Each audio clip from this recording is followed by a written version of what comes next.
रोजी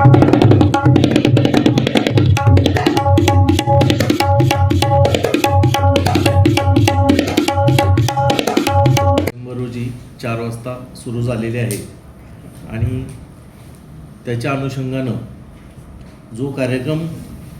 जो महापालिकेच्या निवडणुकीचा कार्यक्रम आहे तो कार्यक्रम मी सुरुवातीला सांगतो. जे या सूचना आणि कार्यक्रमाची सूचना शासन राजपत्र किमान 2 स्थानिक वृत्तपत्रात प्रसिद्ध करण्याची तारीख आहे ती 18 डिसेंबर 25 आहे. तर त्या दृष्टिकोनातनं आपण ही उद्या देत आहोत. त्याचबरोबर आपण ही जी माहिती आहे ती आपण प्रेसला सुद्धा इतर देतो.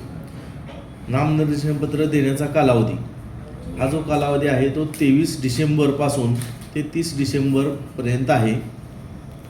त्यामध्ये 25 डिसेंबर आणि 28 डिसेंबर या रोजी फक्त नामनिर्देशनपत्र देण्यात येणार नाहीत आणि वेळ जी आहे तो 23 ते 29ला 11 ते 3 या कालावधीमध्ये नामनिर्देशनपत्र देण्यात येणार आहे. त्याचबरोबर जो शेवटचा दिवस आहे 30 डिसेंबरचा त्या दिवशी 11 ते 2 या कालावधीत नामनिर्देशनपत्र देणार आहे आणि नामनिर्देशनपत्र स्वीकारण्याचा कालावधी आहे तो सुद्धा 23 डिसेंबर ते 30 डिसेंबर या कालावधीत 11 ते 3 या कालावधीत होणार आहे आणि 25 डिसेंबर आणि 28 डिसेंबर या रोजी मात्र नामनिर्देशनपत्रे स्वीकारण्यात येणार नाहीत. नामनिर्देशनपत्राची छाननी 31 डिसेंबर 2025 सकाळी 11 वाजल्यापासून होणार आहे. वैधरित्या नामनिर्देशित झालेल्या उमेदवाराची यादी प्रसिद्ध करणे ही छाननी पूर्ण झाली का लगेच होणार आहे. त्याचबरोबर उमेदवारी मागे घेण्याचा अंतिम दिनांक आहे तो 2 जानेवारी सकाळी 11 ते दुपारी 3 या कालावधीत होणार आहे. निवडणूक चिन्ह नेमून देण्याचा दिनांक आहे तो 3 जानेवारी 2026ला सकाळी 11 वाजल्यापासून होणार आहे. अंतिमरित्या निवडणूक लढवणाऱ्या उमेदवारांची यादी प्रसिद्ध 3 जानेवारी 2026 रोजी केली जाणार आहे. मतदानाचा दिनांक जो आहे आवश्यक असल्यास तो 15 जानेवारी 2026 सकाळी 7:30 ते 5:30 या वेळेपर्यंत होणार आहे. मतमोजणी व निकाल जाहीर करण्याचा दिनांक आहे तो 16 जानेवारी 2026 सकाळी 10 वाजल्यापासून सुरू होणार आहे आणि निकाल जाहीर झाल्यानंतर राजपत्रात 19 जानेवारी 2026 रोजी तो प्रसिद्ध करायचा आहे. तर ही आपल्या ह्याची मूळ इलेक्शनची पार्श्वभूमी आहे आणि या अनुषंगानं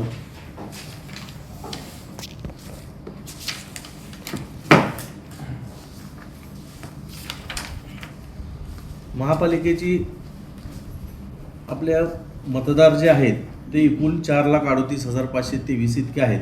त्यात पुरुष 2,25,308 आहेत, स्त्रिया आहेत त्या 2,13,177 इतक्या आहेत. आपल्या शहरामध्ये एकूण मतदान केंद्र जी होणार आहेत ती 516 इतके होणार आहेत. एका मतदान केंद्रावर 850पर्यंत मतदार असणार आहेत. त्याकरता कर्मचाऱ्यांची नियुक्ती ही आपल्याला अंदाजित 3,500पर्यंत अपेक्षित आहे आणि त्या दृष्टिकोनातून सुद्धा महापालिकेचं नियोजन पूर्ण झालेलं आहे. आपल्याकडे जे कंट्रोल युनिट लागणार आहेत ती 10% वाढीवाची धरून 568 आणि बॅलेट युनिट 1136 इतकी मागणी आपण करण्यात आलेली आहे.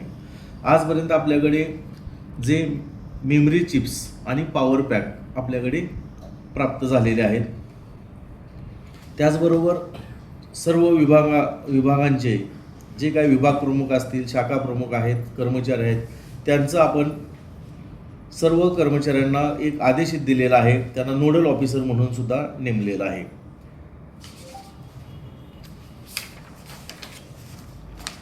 आपल्या जळगाव शहर महानगरपालिकेच्या निवडणुकीकरिता माननीय विभागीय आयुक्त साहेबांकडून उपजिल्हाधिकारी दर्जाचे 7 अधिकारी आलेले आहेत आणि त्यापैकी 6ची आपण आरओ म्हणून नियुक्ती केलेली आहे आणि एक जे आहे ते आचारसंहिता कक्षासाठी नेमलेले आहेत.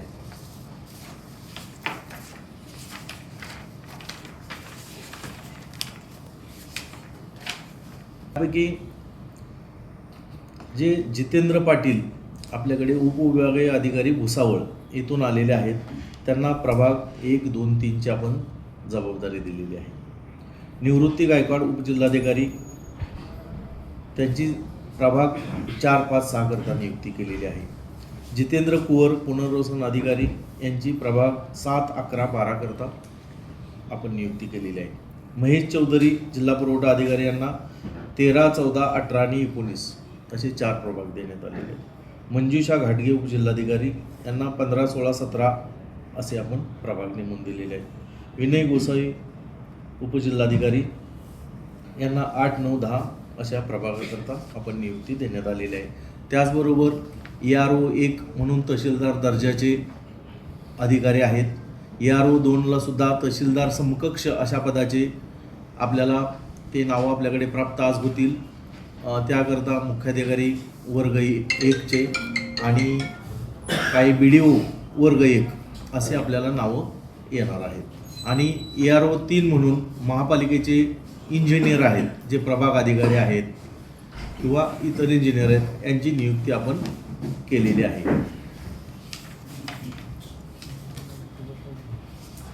आपल्याकडे एकूण शहरामध्ये 75 आपल्याला नगरसेवक निवडून द्यायचे आहेत. त्यापैकी अनुसूचित जातीकरता 5 असून महिला 3 आहेत. त्यापैकी अनुसूचित जमातीकरता 4 जागा असून त्यापैकी 2 महिलाकरता राखीव आहेत. नागरिकांचा मागासवर्गामध्ये 20 जागा असून 10 महिलाकरता राखीव आहेत. सर्वसाधारणमध्ये 46 जागा असून त्यापैकी 23 इतक्या महिलाकरता राखीव आहेत. आणि असे एकूण 75 जागापैकी 38 टोटल महिला आहेत.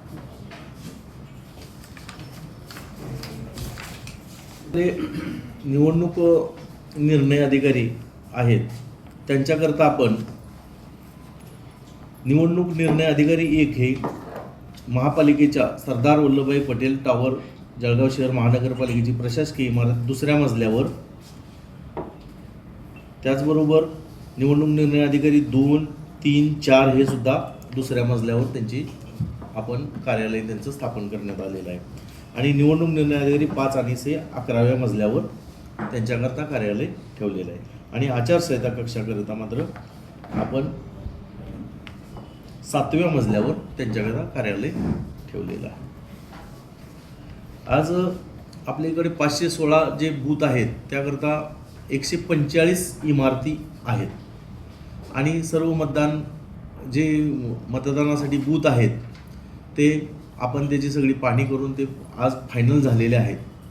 आणि त्याला सर्व सुविधा वगैरे रॅम्प असेल, लाईट, पाण्याची सोय, शौचालय, जिथं शौचालय नसेल तिथं मोबाईल टॉयलेट ठेवण्याची व्यवस्था केली जाईल. 10% आदर्श आचारसंहित आदर्श मतदान केंद्रसुद्धा आपण बनवणार आहोत. त्याचबरोबर हे सगळं होत असताना आपण जे काउंटिंगचे ठिकाण आहे ते मात्र आपण जे FCIचं गोडाऊन आहे वखार महामंडळाचं, त्या ठिकाणी आपण 2 मोठे गोडाऊन घेणार आहोत. आणि त्या ठिकाणाहून जे EVM मशीन येणार आहेत त्याचं सिलिंगसुद्धा तिथून होईल आणि डिस्ट्रीब्युशन त्याच ठिकाणाहून होईल. आणि संध्याकाळी मतदान झाल्यानंतर कलेक्शन होईल आणि मतमोजणीसुद्धा 16ची त्या ठिकाणाहून होणार आहे. आणि त्याकरिता आपण मागणी केलेली आहे आणि ते आपल्याला मिळणार आहे. त्याचबरोबर आज आपण ह्या निवडणुकीकरता जे विविध पक्षाचे अध्यक्ष असतील किंवा पदाधिकारी असतील त्यांचीसुद्धा आपण काल बैठक घेतलेली आहे. त्याचबरोबर आपल्याला पत्रकार परिषदसुद्धा घेऊन हे जाहीररित्या सांगणं जे नियोजन केलेलं आहे, जो क्रम आहे